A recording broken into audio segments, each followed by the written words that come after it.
तो दोस्तों, कल तक हमने बात की थी सौर मंडल के बारे में, और आज जो हम बात करने वाले हैं वो सौर मंडल के अंदर आने वाली जितनी भी चीज़ें हमने देखी थी, सूर्य, तारे, सैटेलाइट्स यानी कि हिंदी में कहूँ तो उपग्रह, प्लैनेट्स यानी कि ग्रह, एस्टेरॉइड्स, मीटेरॉइड्स, इन सभी चीज़ों के बारे में आज हम जानने वाले हैं।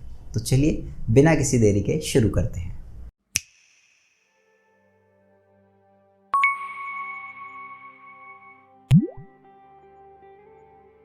सन देखा था ना सौरमंडल में। अभी हम बात करेंगे सबसे पहले सन की। तो ये क्या कहता है, the sun is in the centre of the solar system. ये कह रहा है कि जो सन है वो सोलर सिस्टम यानी कि सौरमंडल के एकदम बीच में स्थित है। ठीक है, अब देखते हैं आगे क्या कहता है। It is huge and made up of extremely hot gases. तो क्या कहता है, ह्यूज है and made up of extremely hot gases. ये कहता है कि ये इसका जो साइज़ है वो बहुत ज़्यादा बड़ा है, ये अपने साइज़ में बहुत ज़्यादा बड़ा है, ह्यूज है और बहुत ही ज़्यादा गर्म गैसों से बना हुआ है। ठीक है, तभी तो उसकी हीट यहाँ तक महसूस होती है, वो हर वक्त जलता रहता है, जिसकी वजह से लाइट और हीट हमेशा एमिट होते रहते हैं उससे। तो उसकी वजह से क्या होता है, हमारी पृथ्वी पर भी आपने देखा होगा हीट और लाइट आते हैं। ठीक है, अब आगे क्या कहता है, it provides the pulling force that binds the solar system.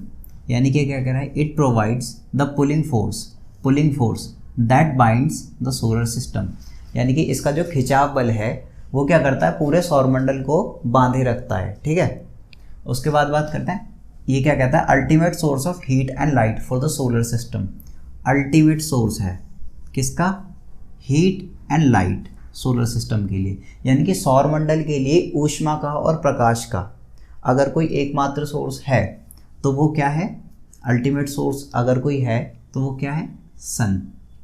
आगे बात करते हैं, despite being our nearest star it is about 150 million kilometre away from the earth. ये क्या कहना चाहता है यहाँ पर कि डिस्पाइट यानी कि के बावजूद, हिंदी में इसका मतलब होता है के बावजूद। तो हमारा सबसे पास का स्टार यानी कि हमारा सबसे पास का तारा होने के बावजूद भी इसकी दूरी कितनी है हमसे, अर्थ से कितनी दूरी है इसकी, 150 मिलियन किलोमीटर, यानी कि लगभग 15 करोड़ किलोमीटर दूर है। आगे क्या कहता है, that's why it's tremendous heat is not felt so much by us. अब सबसे पास का ग्रह जो होता है सूरज का, मरकरी, वो सबसे ज़्यादा गर्म ग्रह क्यों है, क्योंकि सूरज के सबसे ज़्यादा पास है वो। ठीक है, अब हमारा जो सबसे पास का तारा है अगर कोई, तो वो है सूरज, लेकिन सबसे पास का होने के बावजूद भी लगभग 15 करोड़ किलोमीटर दूर है वो अर्थ से, जिसकी वजह से उसकी जो ट्रिमेंडस हीट है, जो उसकी बहुत अधिक लेवल की अत्यधिक ताप जो है, वो हम उसे फील नहीं कर पाते। ठीक है, तो ये बात हुई सन के बारे में। अब बात करेंगे आगे, लेकिन पहले इसके नोट्स उतार लीजिए।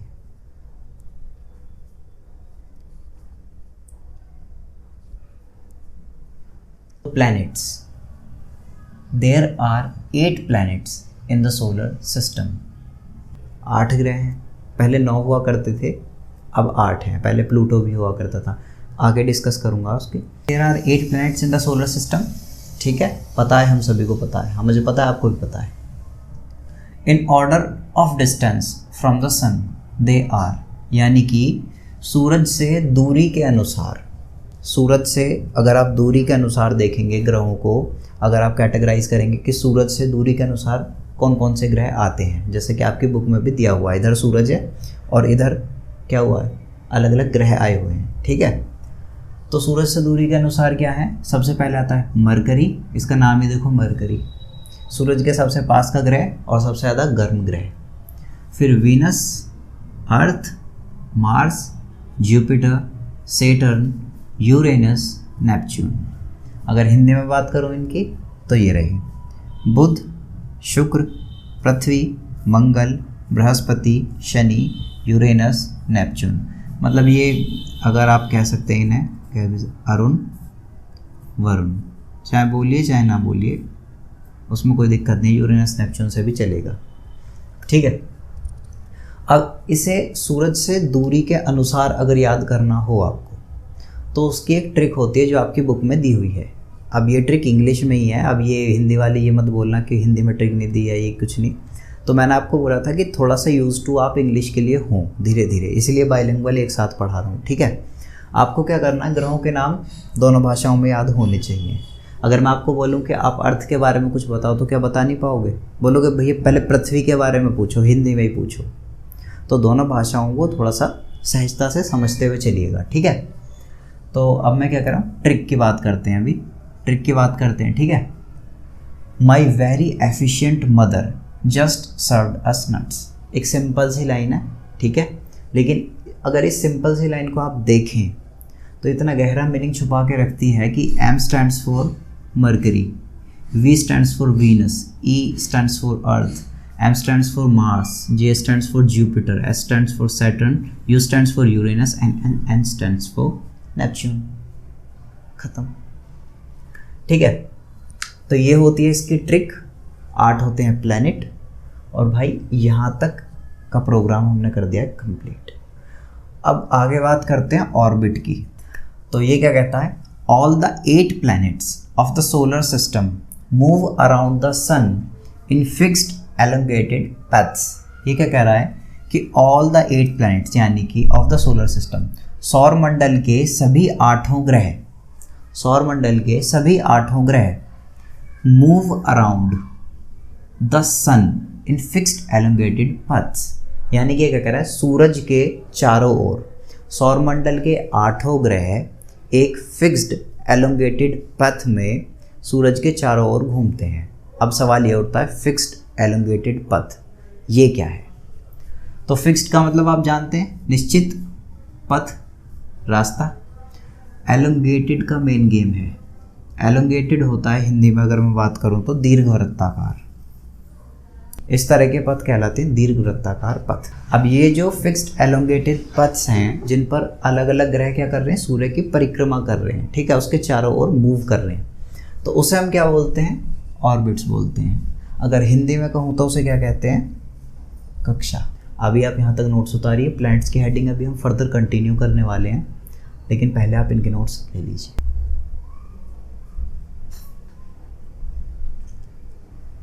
तो चलिए अब आगे बढ़ते हैं और ग्रहों के बारे में और जानकारियाँ इकट्ठी करते हैं। तो ये क्या कहता है, Venus is considered as earth's twin because its size and shape are very similar to that of the अर्थ।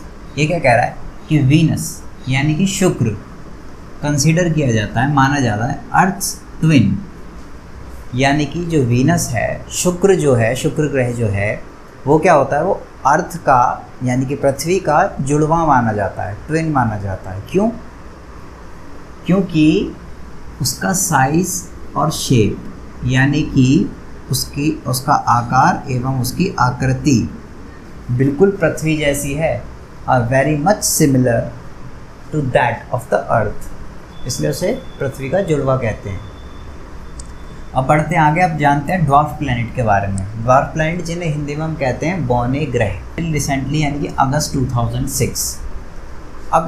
2006 तक प्लूटो को क्या करते थे, हम एक ग्रह मानते थे, लेकिन अगस्त 2006 में ऐसा क्या हुआ जिसके बाद से उसे हम बौना ग्रह मानने लगे। तो वही इसमें बताया हुआ है कि अगस्त 2006 में एक मीटिंग हुई किसकी, इंटरनेशनल एस्ट्रोनॉमिकल यूनियन की, यानी कि हिंदी में कहें तो अंतर्राष्ट्रीय खगोलीय संगठन, ठीक है। उन्होंने बैठक की अगस्त 2006 में, जिसमें ये डिसीजन लिया गया, डिसीजन वाज टेकन, ये डिसीजन लिया गया कि Pluto like other celestial objects, यानी कि प्लूटो के जैसे अदर सेलेस्टियल ऑब्जेक्ट्स, यानी कि प्लूटो के जैसे जो अलग खगोलीय पिंड थे प्लूटो के जैसे, जो कि मिले थे सिरस और 2003 UB 313, ये डिस्कवर हुए थे रिसेंट पास्ट में, मतलब हाल ही में खोजे गए थे। उन्हें हम क्या कह सकते हैं, ड्वार्फ प्लैनेट कह सकते हैं, यानी कि बौने ग्रह कह सकते हैं। प्लैनेट के बारे में अब हम आगे जानने वाले हैं, एक और जानकारी है, वो है अर्थ। अब हम बात करते हैं अर्थ की। अब क्या कहता है ये, in size it is the 5th longest planet. 5th longest planet. ये कह रहा है कि अगर आप साइज में बात करेंगे तो ये क्या है, 5th लॉन्गेस्ट प्लैनेट है, यानी कि 5वां सबसे बड़ा ग्रह है। Slightly flattened at the poles. ये क्या कहता है कि जो पोल्स यानी कि ध्रुव, ये यहाँ होंगे ध्रुव, ये कह रहा है कि पोल्स की तरफ से क्या है, धरती जो है थोड़ी सी चपटी है। कैसी है, फ्लैट है। ठीक है, अब ये क्या कहता है, its shape is described as geoid. ठीक है, अब इसकी जो शेप है, मैंने आप लोगों को पहले वीडियो में बताया था कि ये प्याज की तरह कुछ कुछ दिखता है, लेकिन एग्जैक्टली प्याज की तरह भी नहीं है। तो अगर आप जाने तो फिर अर्थ दिखता कैसा, उसकी शेप मतलब है किस तरह की। तो अर्थ की जो शेप है ना, वो अभी तक यहाँ पर ऐसी कोई चीज़ है नहीं, वैसी शेप हम डिफ़ाइन नहीं कर सकते, इसलिए उसका एक नया नाम दिया गया है। उसका हमने नाम दिया है जियोइड। ठीक है, जो कुछ कुछ प्याज की तरह दिखती है लेकिन एग्जैक्टली उसके जैसी नहीं होती। तो जियोइड, अब कहता है geoid means an earth like shape. अब जियोइड का एक अलग ही मीनिंग निकाल दिया। अब क्या कहते हैं, अगर कहीं पे भी बात आती है जियोइड की, इसे हिंदी में क्या कहते हैं, इसे हिंदी में कहते हैं भू आब। इसे हिंदी में कहते हैं भू आब। तो इस भू आब का क्या अर्थ होगा, भू आब का अर्थ होगा अर्थ लाइक शेप, यानी कि धरती की जैसी आकृति, पृथ्वी के समान आकार। Conditions favourable to support life are probably found only on the earth. यानी कि ये कह रहा है कि जो 8 ग्रह हैं उनमें से शायद केवल धरती पर ही जीवन संभव है, ये कहना चाहता है। अब हिंदी में देखें तो जीवन के लिए अनुकूल परिस्थितियां शायद केवल धरती पर ही पाई जाती हैं। ठीक है, अब आगे बात करते हैं। From the outer space the earth appears blue because it's 2/3 surface is covered by water. It is therefore called a blue planet. अब ये क्या कहता है कि अगर आप अंतरिक्ष से देखेंगे तो धरती जो है आपको नीली दिखाई देगी। अब ऐसा क्यों होता है कि धरती बाहर से देखने पर नीली दिखाई देती है, क्योंकि धरती का जो सरफेस है उसमें 2/3 भाग जो है, यानी कि 2/3 पार्ट जो है वो जल से घिरा हुआ है, कवर्ड बाय वाटर। ठीक है, उसकी वजह से क्या होता है, धरती हमें नीली दिखाई देती है अंतरिक्ष से देखने पर। उसी की वजह से हम क्या करते हैं, पृथ्वी को नीले ग्रह के नाम से जानते हैं। प्लैनेट की जो हेडिंग है वो यहाँ पर कंप्लीट होती है। मैं अब हटूँगा, आप नोट्स जो है उतार लेना। अब बात करेंगे सैटेलाइट की। ओके, सैटेलाइट के लिए ये बोलता है कंपेनियन ऑफ प्लैनेट्स। कंपेनियन यानी कि सहचर, ऑफ प्लैनेट्स यानी कि ग्रहों के सहचर, एंड मूव अराउंड देम यानी कि सहचर का मतलब होता है साथ चलने वाला। तो ये क्या कह रहा है कि एक तो ग्रहों के साथ रहते हैं हमेशा, ठीक है, और क्या करते हैं, मूव अराउंड देम, उनके चारों ओर क्या करते हैं, घूमते हैं। तो जैसे वो हमारे ग्रह होते हैं वो जैसे सूरज की परिक्रमा करते हैं ना, ऐसे ही जो हमारे उपग्रह होते हैं वो क्या करते हैं, वो ग्रहों की परिक्रमा करते हैं। अब बात करते हैं सैटेलाइट जो है ना, ये 2 तरह के होते हैं। सबसे पहले होते हैं नेचुरल और उसके बाद होते हैं मैन मेड, यानी कि हिंदी में कहें तो कृत्रिम और इसे कहें तो प्राकृतिक। अब नेचुरल में हमारा क्या आता है, मून आता है, और कृत्रिम में क्या होते हैं ये, मतलब सैटेलाइट क्या होते हैं। सैटेलाइट क्या काम करते हैं, जो कृत्रिम सैटेलाइट होते हैं ये क्या करते हैं, कम्युनिकेशन का काम करते हैं। अब जैसे हम घर में DTH लगा हुआ होता है, डायरेक्ट टू होम, तो वो क्या करता है, कहाँ से सिग्नल्स लेता है, वो डायरेक्ट लेता है सैटेलाइट से। तो बहुत सारी चीज़ें जब हम कॉल करते हैं तो टावर्स जो होते हैं वो कहाँ से सिग्नल लेते हैं, ये सब क्या करते हैं, सैटेलाइट के थ्रू अपना काम करते हैं। ठीक है, तो सैटेलाइट के थ्रू ये काम होता है, जो कि कृत्रिम सैटेलाइट्स होते हैं यानी कि मैन मेड होते हैं। मतलब हैं तो बहुत सारे, अगर कुछ मैं बात करूं भारतीय सैटेलाइट्स की तो उसमें आता है इनसैट और IRS। ठीक है, ये बात होती है सैटेलाइट की। अब हम बात करेंगे ये जो नेचुरल है, मून जो है, अब हम बात करेंगे इसकी। तो उससे पहले आप ये नोट्स उतार लीजिए।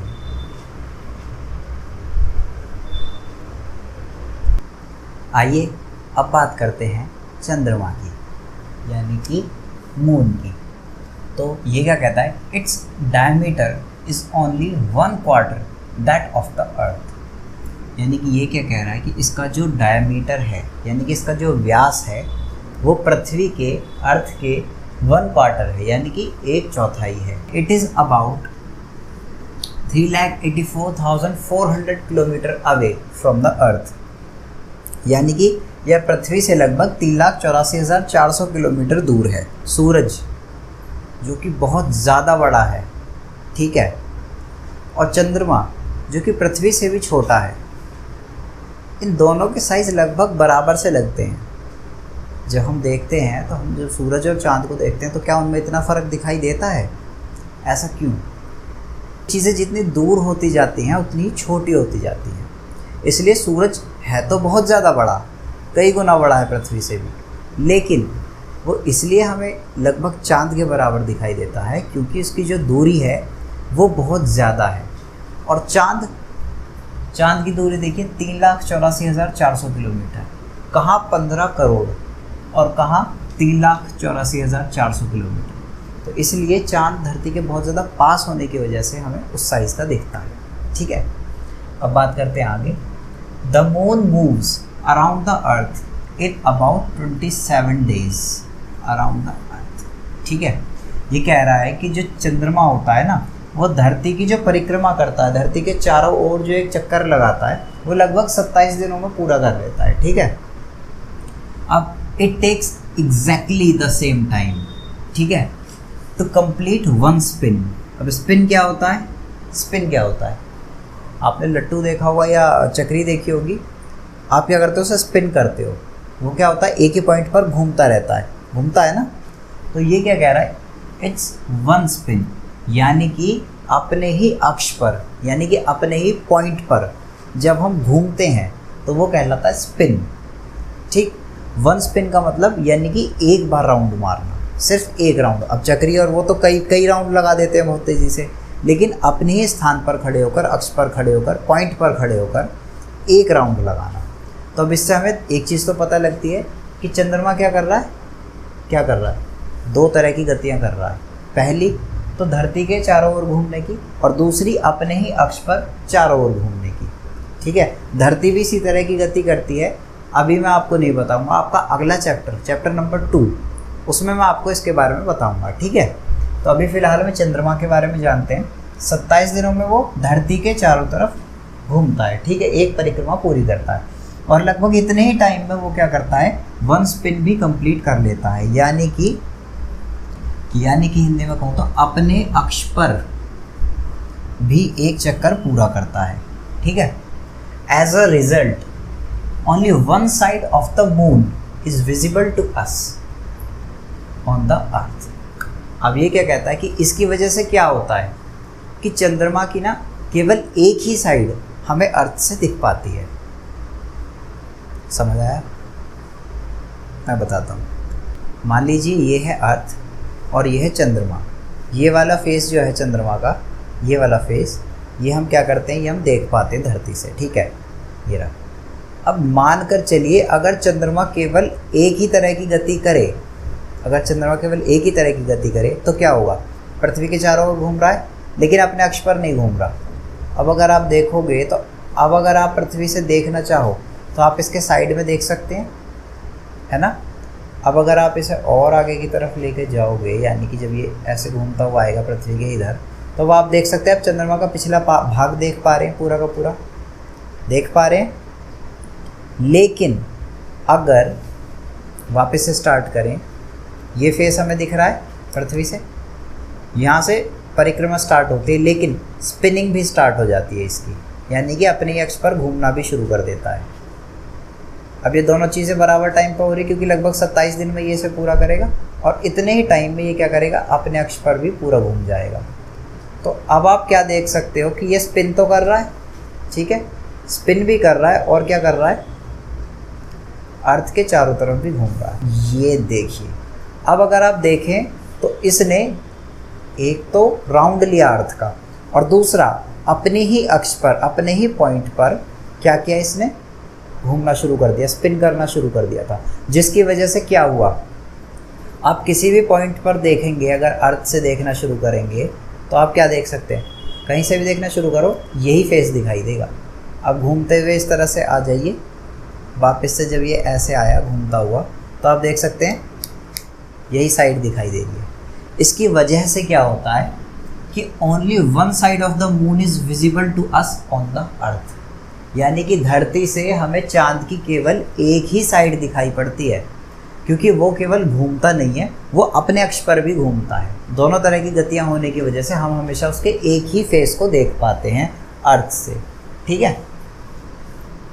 अब एक पॉइंट और बताता है कि Neil Armstrong was the first man to step on the surface of the moon on 20 July 1969। ये कह रहा है कि 20 जुलाई 1969 यानी कि ये डेट, इसमें क्या हुआ था कि नील आर्मस्ट्रॉन्ग जो थे वो सबसे पहले व्यक्ति थे जो चांद पर पहुंचे थे। इसी के साथ सैटेलाइट होता है कंप्लीट।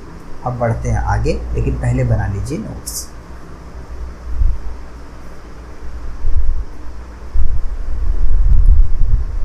अब बात करते हैं क्षुद्र ग्रहों की, यानी कि एस्टेरॉइड्स की। तो एस्टेरॉइड्स के बारे में क्या बोलता है? Numerous tiny bodies which move around the sun. ठीक है। अब ये क्या कहता है कि न्यूमरस यानी कि बहुत सारे लगभग, यानी कि मान लीजिए लगभग असंख्य। ठीक है। ये कहता है कि लगभग असंख्य छोटे, टाइनी का मतलब होता है छोटे, बॉडीज़ यहाँ पर ये कन्वे कर रहा है सेलेस्टियल बॉडीज़ को, यानी कि खगोलीय पिंड। तो यहाँ पर हम बोलेंगे कि असंख्य छोटे पिंड सूर्य के चारों ओर क्या करते हैं, वो भी चक्कर लगाते हैं। ठीक है। Move around the sun. अब these bodies are called asteroids. अब ये जो पिंड होते हैं ये क्या कहलाते हैं? एस्टेरॉइड्स कहलाते हैं, यानी कि ये कहलाते हैं क्षुद्र ग्रह। ठीक है। अब बात करते हैं अगले पॉइंट की। Found between the orbits of Mars and Jupiter. अब ये क्या कह रहा है कि ये कहाँ पाए जाते हैं? ठीक है। ये पाए जाते हैं बिटवीन द ऑर्बिट्स। ऑर्बिट्स क्या होते हैं? कक्षा। ठीक है। एक निश्चित पथ जिस पर ग्रह क्या करते हैं? सूर्य की परिक्रमा करते हैं, मैंने जो पहले बताया था। अब आपको क्या दिखता है? ये बोलता है कि भाई found between the orbits of Mars and Jupiter, यानी कि मंगल और बृहस्पति की जो ऑर्बिट्स हैं, की जो कक्षाएं हैं, उनके बीच में ये पाए जाते हैं। Scientist are of the view that asteroids are part of a planet which exploded many years back. ये क्या कहता है कि साइंटिस्ट जो है वो ये मानते हैं कि एस्टेरॉइड्स जो है ना, ये क्षुद्र ग्रह जो हैं, ये ग्रहों के ही भाग थे। ये जो हैं ये प्लैनेट्स के ही पार्ट्स थे। लेकिन हुआ क्या, बहुत साल पहले जो एक्सप्लोड हुआ था, जो एक्सप्लोजन हुआ था, उसकी वजह से ये ग्रहों से टूटकर अलग हो गए। अब एक्सप्लोजन हुआ था, ये क्या हुआ था? तो जब आप बड़े हो जाएंगे 11th क्लास में आपको देखने के लिए मिलेगा भूगोल में बिग बैंग थ्योरी। तो ज़्यादातर वैज्ञानिक यही मानते हैं कि क्रिएशन हुआ था ब्रह्मांड का, वो बिग बैंग के द्वारा हुआ था। इसके बारे में आपको 11th क्लास में जानने के लिए मिलेगा। अभी फ़िलहाल के लिए इतना काफ़ी होगा। और इसी तरह से हम देखें तो क्षुद्र ग्रह की जो जानकारी है वो हो जाती है पूरी। ठीक है। अब हम पढ़ेंगे इसके आगे। आज इस चैप्टर को कर देंगे कंप्लीट, उससे पहले आप उतार लीजिए नोट्स। मीटेरॉइड्स आखिर ये होते क्या हैं? The small pieces of rocks which move around the sun are called meteoroids, यानी कि पत्थर के छोटे छोटे टुकड़े होते हैं जो सूरज के चारों तरफ घूमते हैं, वो क्या कहलाते हैं? उल्कापिंड कहलाते हैं, यानी कि मीटेरॉइड्स कहलाते हैं। अब कई बार होता क्या है, अभी तो हर जगह हैं, अब जब ये सूरज के चारों तरफ घूमते रहते हैं तो घूमते घूमते क्या होता है, ये पृथ्वी के कई बार बहुत ज़्यादा नज़दीक आ जाते हैं। अब ये इतने नज़दीक आ जाते हैं घूमते हुए कि कई बार ना ये पृथ्वी पर गिरने वाले होते हैं। अब ये क्या करते हैं, जैसे ये पृथ्वी पर गिरते हैं तो होता क्या है, वायु के साथ इनका घर्षण होता है। पृथ्वी पर जब ये गिरते हैं तो वायु के साथ होता है इनका घर्षण, यानी कि फ्रिक्शन होता है एयर के साथ। अब कैसे? अपने हाथ को लीजिए और इस तरह से हिलाइए। ठीक है। आपको क्या है, एयर महसूस हुई हाथ के पास। कैसे हुई? ये जो है ये फ्रिक्शन है, ये घर्षण हो रहा है। लेकिन जब बहुत ज़्यादा तेज़ स्पीड से क्या होता है, जो पत्थर के छोटे छोटे टुकड़े भी होते हैं, जब वो हमारी धरती पर आते हैं, गिरते हैं, तो वायु के साथ होता है घर्षण बहुत ज़्यादा। उसकी वजह से क्या होता है, ये जलने लगते हैं। उसकी वजह से क्या होता है, प्रकाश उत्पन्न होता है, लाइट दिखती है हमें। तो ये क्या होते हैं, ये धरातल पर गिरने से पहले, यानी कि ये धरती पर गिरने से पहले जलकर ख़त्म हो जाते हैं, और हमें क्या होता है, फलस्वरूप एक चमकदार प्रकाश दिखाई देता है। लेकिन कई बार ऐसा भी होता है कि ये अध जले, यानी कि पूरी तरह से जलकर ख़त्म नहीं हो पाते और ये धरती पर गिर जाते हैं आके। उससे क्या होता है, उससे अलग अलग जगह धरती पर गड्ढे बन जाते हैं। ठीक है, तो ये होता है ख़त्म हमारा मीटेरॉइड्स। अब बढ़ेंगे आगे, लेकिन उससे पहले